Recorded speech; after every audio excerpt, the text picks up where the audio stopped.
ഒഡീഷയിലെ ജാലേശ്വറിൽ മലയാളി വൈദികരെയും കന്യാസ്ത്രീകളെയും ആക്രമിച്ച സംഭവത്തിൽ ബജ്രംഗ് ദൾ വാദങ്ങൾ പൊളിയുന്നു. മതപരിവർത്തനമല്ല, ആണ്ട് കുർബാനയാണ് വീട്ടിൽ നടന്നത് എന്ന് ഗംഗാധർ ഗ്രാമത്തിലെ കുടുംബങ്ങൾ 24 പറഞ്ഞു.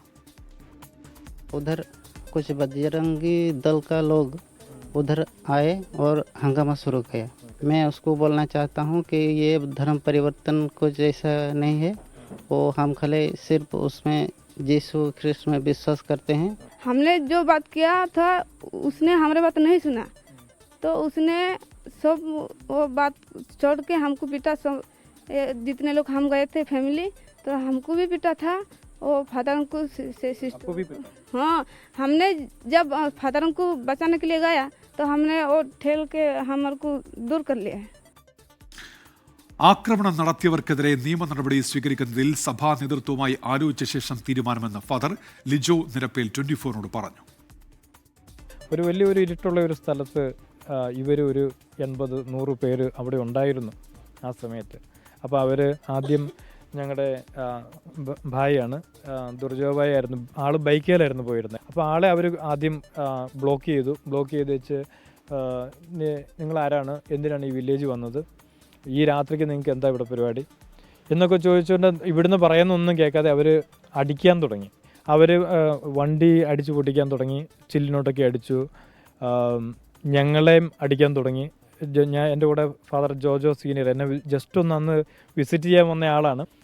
അപ്പം പുറത്തിനോട്ടും കൈക്കോട്ടൊക്കെ ജസ്റ്റ് അടി കിട്ടി, എനിക്കോട്ടും പുറത്തിനോട്ടും ഒരടി, അങ്ങനെ ചെയ്തു.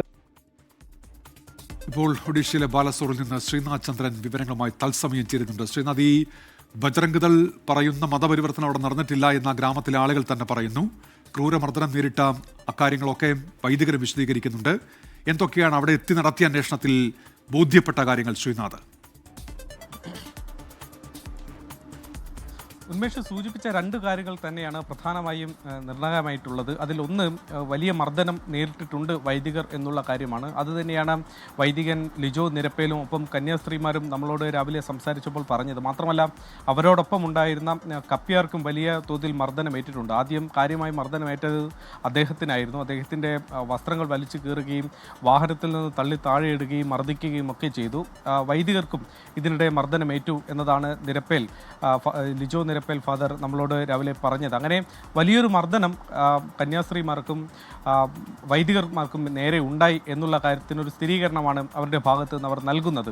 അതേസമയം രണ്ടാമത്തേത്, ആരോപിക്കപ്പെടുന്ന കുറ്റം നേരത്തെ ഛത്തീസ്ഗഡിൽ ദുർഗിൽ നമ്മൾ കണ്ടതുപോലെ എന്തെങ്കിലും ഒരു തെളിവ് ഹാജരാക്കാനില്ലാതെ ഉയർന്ന ഒരു ആരോപണം എന്നതാണ് നിലവിൽ ഈ ഒരു ആരോപണത്തിൻ്റെ അവസ്ഥ. അതിനപ്പുറത്തേക്ക് എന്തെങ്കിലും ഒരു തെളിവ് ഈ ആരോപണം ഉന്നയിക്കുന്നവരുടെ കയ്യിലില്ല. എന്നാൽ പോലും നമ്മൾ ആ ഗ്രാമത്തിലേക്ക് ചെന്നിട്ടുണ്ട്. ഇന്ന് ഗംഗാധർ ഗ്രാമത്തിലേക്ക് എത്തി അവിടെയുള്ള ഈ കുടുംബത്തെ നമ്മൾ നേരിട്ട് പോയി കണ്ടു. ഈ കുടുംബത്തിൽ, ഈ വീട്ടിൽ വെച്ച് നടന്ന ആണ്ട് പ്രാർത്ഥനയ്ക്ക് ശേഷമാണ്, ആണ്ട് കുർബാനയ്ക്ക് ശേഷമാണ് വൈദികർ മടങ്ങിയത്. അതിനിടെയാണ് ഈ തരത്തിൽ വലിയ മർദ്ദനം അവർക്ക് നേരിടേണ്ടി വന്നത്. ഈ കുടുംബത്തോട് നമ്മൾ ഈ കാര്യം ഒന്നുകൂടി സ്ഥിരീകരിക്കാൻ വേണ്ടി ഇതേ ചോദ്യങ്ങൾ ഉന്നയിച്ചിരുന്നു. എന്ത് പ്രാർത്ഥനയാണ് ഇവിടെ നടന്നത് എന്നുള്ള കാര്യം. അതിനവർ പറഞ്ഞത് ആണ്ട് കുർബാന എന്നത് തന്നെയാണ്. ആ കുടുംബത്തിലെ എല്ലാവരും അത് തന്നെ പറയുന്നു. അയൽവാസികളുമായി നമ്മൾ സംസാരിച്ചതാണ്, അവരും ആ കാര്യം തന്നെ പറയുന്നു. അവർ ക്രിസ്തുമത വിശ്വാസികൾ തന്നെയാണ് എന്നതും അവിടെ നേരിട്ട് ചെന്ന് നമുക്ക് ബോധ്യപ്പെട്ട കാര്യവുമാണ്. മാത്രമല്ല, ഈ വൈദികർക്ക് നേരെ മർദ്ദനം ഉണ്ടാകുന്ന സമയത്ത് അവിടേക്ക് ഓടിച്ചെന്ന് അവരെ തടയാൻ വേണ്ടി ശ്രമിക്കുന്നതിനിടെ ഈ സ്ത്രീകൾക്ക് പോലും മർദ്ദനമേറ്റു എന്ന് സ്ത്രീകൾ നമ്മളോട് തുറന്നു പറയുകയാണ്. അങ്ങനെ വലിയ തോതിൽ ഒരു സംഘർഷം ഇന്നലെ അവിടെ ഉണ്ടായിട്ടുണ്ട്. പക്ഷേ ഇപ്പോഴും ഏതെങ്കിലും തരത്തിലൊരു നിയമ നടപടി ഉണ്ടായിട്ടില്ല. പോലീസിന് പരാതി നൽകുന്ന അടക്കമുള്ള കാര്യങ്ങളിൽ കൂടിയാലോചനകൾ നടത്തുന്നുണ്ട്. കാരണം പിന്നെയും ഭീഷണി ഉണ്ടാകാനുള്ള സാധ്യതയുള്ളത് കൊണ്ടാണ് അത്തരം നടപടികൾക്കൊക്കെ പോകുന്നതിന് മുൻപ് കൂടിയാലോചനകൾ നടത്തുന്നത്. ഉന്മേഷ്, ശരി. ശ്രീനാഥ് ചന്ദ്രനാണ് വാർത്തയുടെ വിശദാംശങ്ങൾ ഇപ്പോൾ നൽകിയത് ഒഡീഷയിലെ ബാലസോറിൽ നിന്ന്.